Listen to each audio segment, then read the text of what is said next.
or get dragged. It's one of my favorite expressions. It has much more power and much more resonance for me than let go and let God. Because for me, it feels like, oh no, I don't know.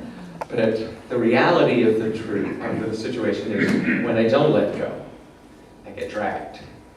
I get dragged along the road, along the bottom. I get dragged further down. And I don't think I'm alone in this. I think we all recognize it. There are many of us who have friends, right? And we've all witnessed it, right? Our friends are in a relationship, and the relationship really isn't serving them, right? They keep hanging on to this relationship because they say, but the person is so wonderful. They need me. Right? They really need me. And you don't know because you don't see them when they're at their best. Right? But it's better that I stay. They're better when I stay. And we watch as our friend goes along with this other person for months, for years, and it only stays the same or gets worse. They get dragged through humiliation, through degradation, through ignoring, through loneliness. All the time holding on for this dream of a relationship, this idea of intimacy that isn't really happening, but they long for it so much that they hold on to what the little they think they have. The little bit in the material world that they got a glimpse of, and they hold on to it for so long because it's all they know. And isn't it so easy to see that in other people, in other people's relationships, and in other people's lives? And they go, oh, why are they with that person? Right? But we all do it. What do we hold on to? This idea of a relationship or a job or a home that no longer serves us, that no longer fulfills what we really want, but we hold on to it with clenched fists, like we're holding on to the back bumper of a car as it speeds down the highway, because it's what we know. It's what we're familiar with. And if we let that go, we'll be left with nothing. When in reality, when you let that go and open your hand, you're ready to receive. You're ready to actually be able to take in something new. In Reverend Deanne's class, as she's teaching right now, we talk about this as the void, finding yourself in transition. You must release in order to receive.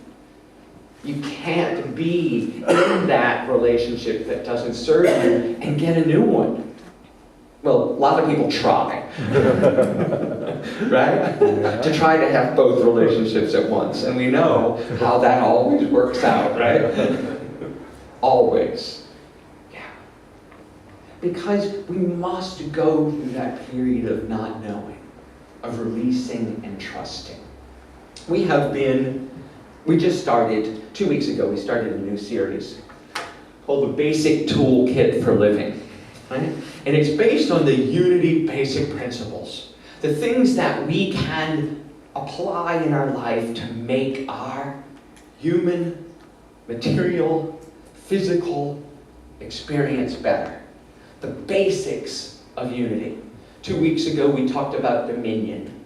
About taking dominion over our lives. And what we mean by that when we take dominion is that we take dominion over our ideas, our thoughts, and our feelings. Not dominion over the outside world, but over our internal interpretation and experience of everything. Everything. The next logical step in this transition is to talk what we're going to talk about today. And that's denials and affirmations. Now, that's unity terminology, a denial. But we don't mean what modern psychology talks about in denials. We're not denying that a situation exists. We're not denying its experience in our lives. What we're denying is its effect on our good, on our happiness, on our very life.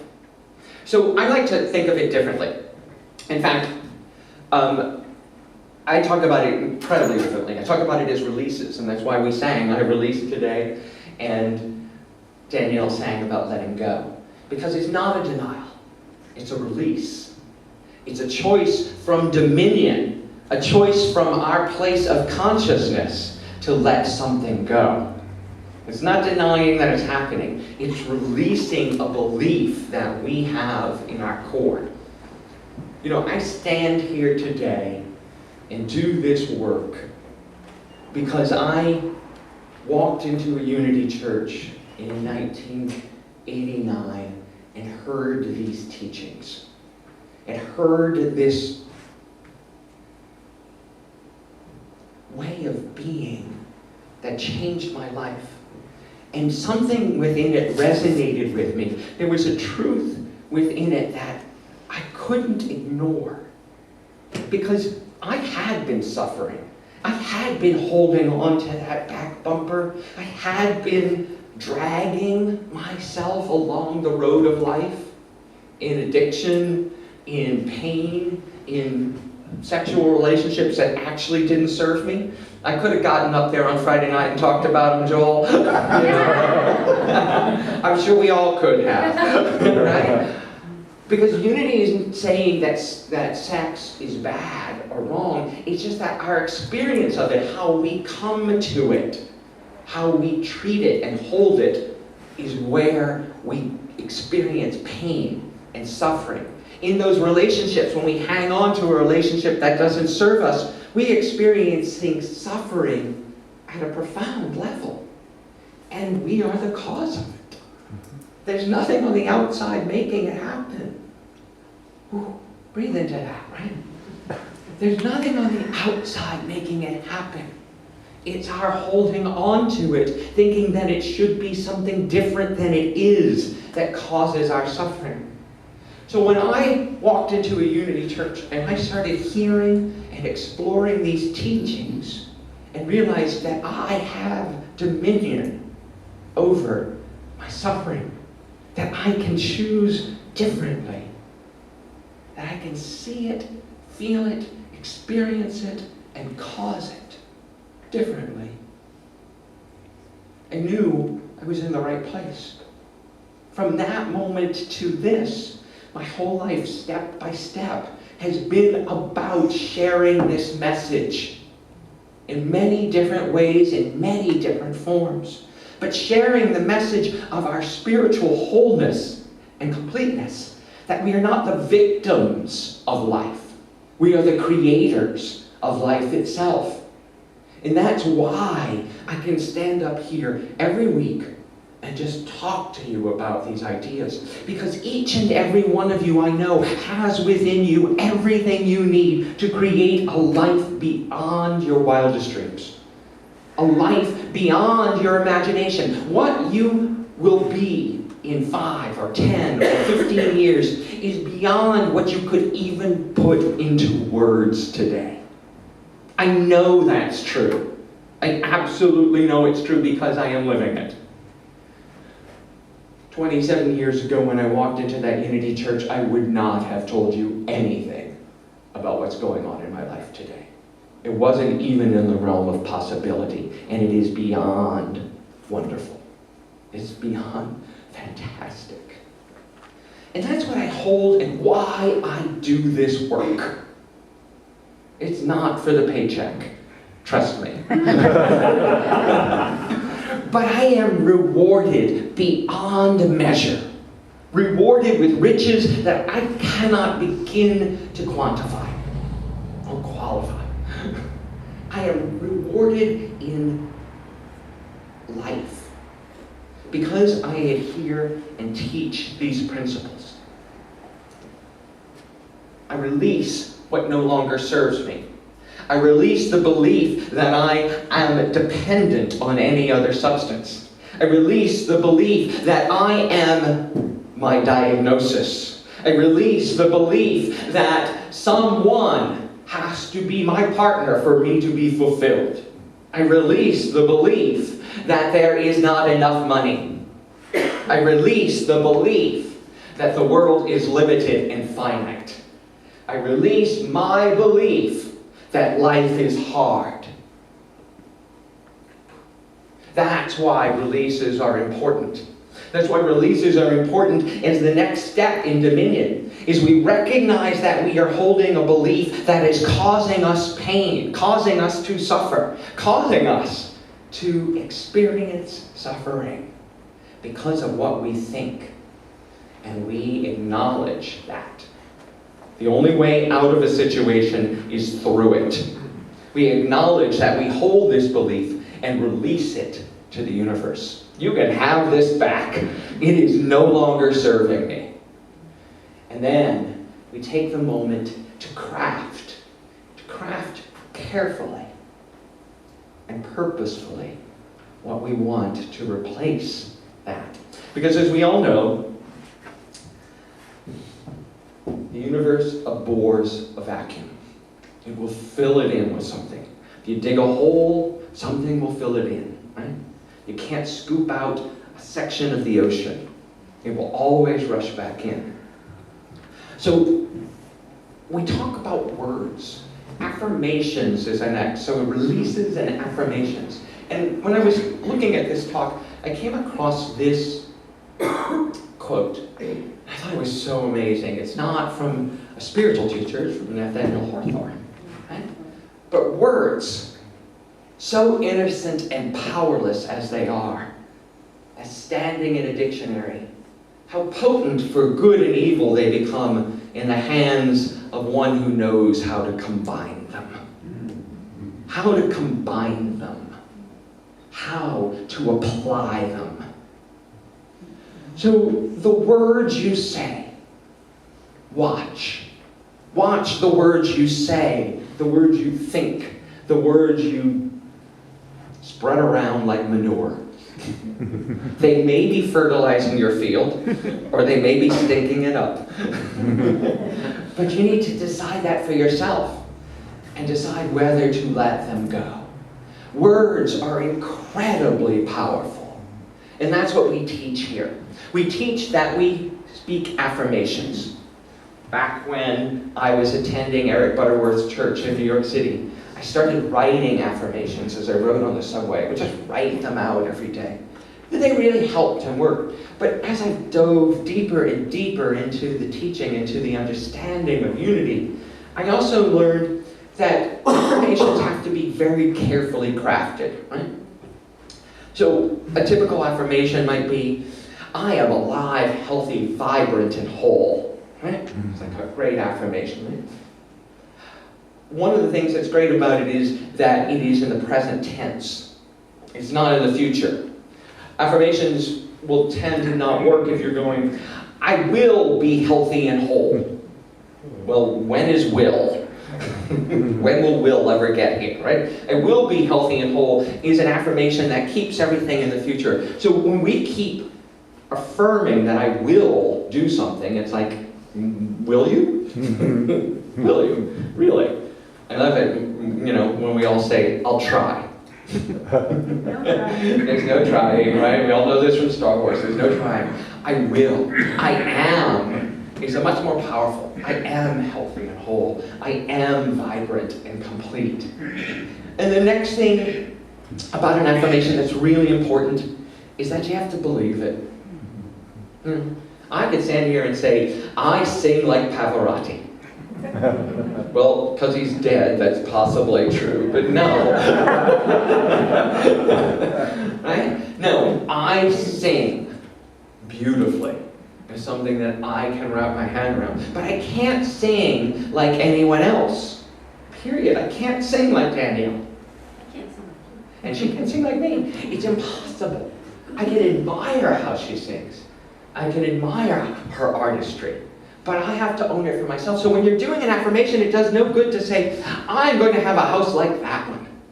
No, I have a beautiful house.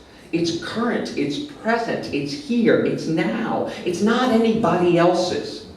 So this brings up a real dilemma in our understanding of affirmations and nows, right? Brings up this dilemma. It's like, well, then they're just lying. You're just saying things that aren't true, right? How is that helpful? It's just wishful thinking, Ken. Here's the difference. When we say affirmations, we are saying them from a spiritual place, from a spiritual wholeness, a spiritual perfection. Right? We're not affirming what's actually going on in the physical world. We need to look at life with spiritual vision and spiritual eyes.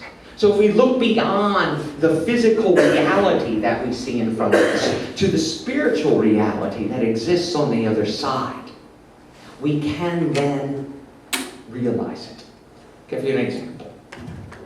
So if you're struggling with health, if there's something in your life that you're struggling with your well-being and your health, it is folly to say, I am whole and healthy when you're sitting there in pain and not believing it, right? In the physical world, you are actually in some physical distress.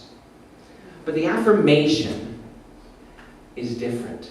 What you're affirming is in spiritual reality, you are whole and complete and have everything you need. So even in the midst of a diagnosis or in the midst of pain, you can stand, sit, lay there, and say, I am whole and complete. I have everything within me that I ever need. I am vibrant and alive as spirit. If it is about your finances, you can be looking at your bank balance and it can be negative. It can be negative. But if you're standing there saying, I am wealthy beyond measure, and you are looking from your spiritual perspective, if you are looking at the absolute abundance everywhere around you, your friends, your home, the world itself, the sunshine pouring down on you, life, everything that you are receiving at every second, you can affirm, I am wealthy beyond measure. If you are in a relationship that is really not working, you can affirm that I have the perfect relationship that nurtures and fosters me, supports me, and enables me to step out in life, in faith, in joy. And that is absolutely true because you are in relationship with yourself. You are in relationship with Spirit, with God, and the wholeness and everything you receive comes from you on a spiritual level first. So you affirm what is true on the spiritual level. You affirm what is true in spirit. You affirm what is true in God. And in that moment, your consciousness shifts, your dominion shifts. And as you affirm from this place of power and knowing, you will manifest in the regular world, in the physical world. But it's not a result of you doing anything but allowing everything. Allowing what is already working in your life to pour through you. And then you see it. It becomes real. It's not magic. It's not wishful thinking. It's truth. It's seeing with righteous vision and righteous eyes. So when that person's yelling at you, and that person's telling you how you did it all wrong, or that person is lying to you, and you know it, you can affirm in that moment that there is a greater truth, that I am whole and complete, and I don't need anything on the outside to validate that. When we can stand in that level of peaceful understanding, when we can affirm from a place of power and wholeness, not a place of lack or wishful thinking, life changes. Life shifts.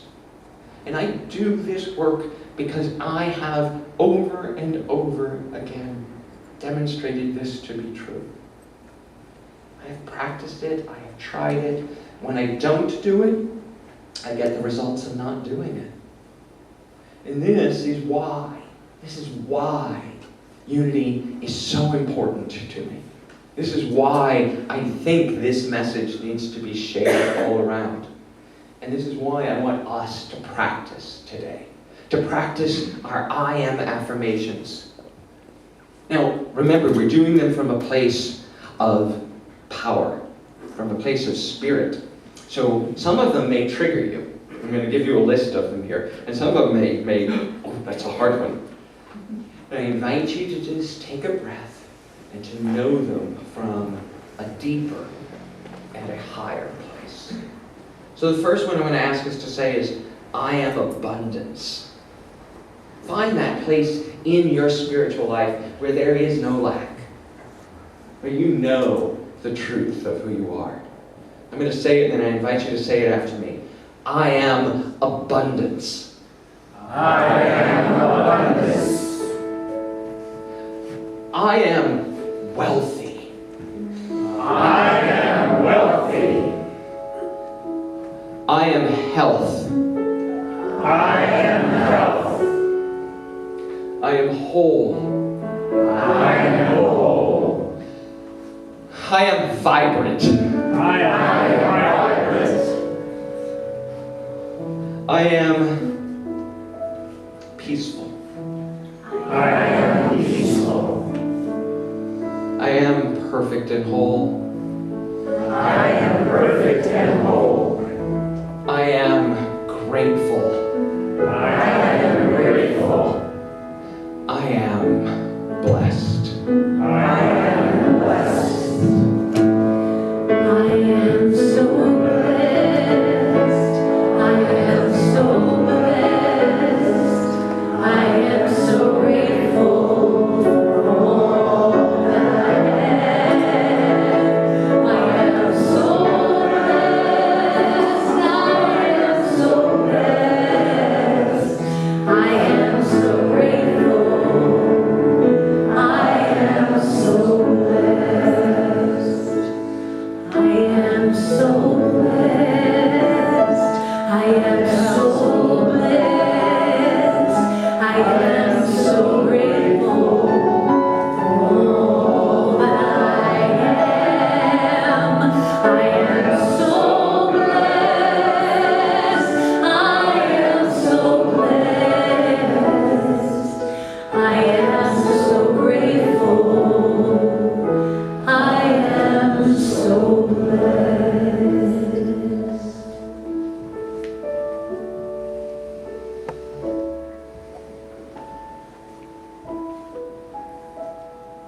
I invite you now to enter into a time of meditation,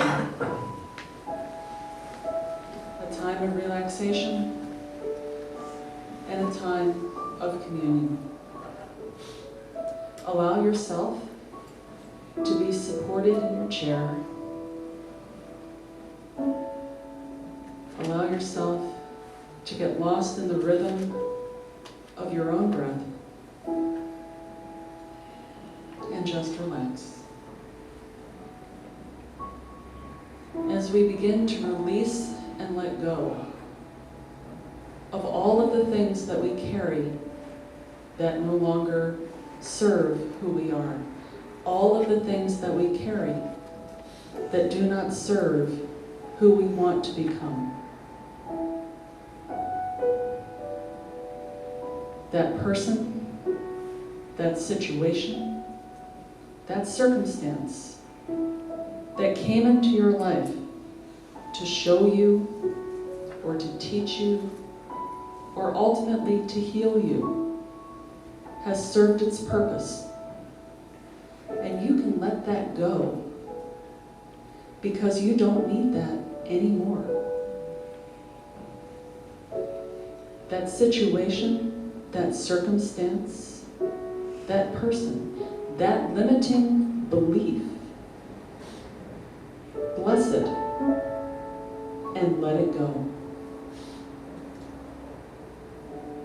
Know that beyond conflict, beyond resentment, beyond hurt, and beyond belief in limitation, there is the infinite peace of God, the infinite peace of Spirit, the infinite peace of divine mind. This infinite peace is your divine inheritance. And as you release, you create the space, you open the way for this peace to fill your heart and for this peace to fill your mind. This peace, this infinite peace, is the peace of God. And it is waiting for you now in the silence.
Coming back, I invite you to carry this peace, carry this infinite peace of God. Know it in your mind and in your heart and in your soul. As you claim it as your ultimate reality, as you claim this peace as your ultimate truth, you are healed. You forgive and you are forgiven. And you are truly, truly blessed.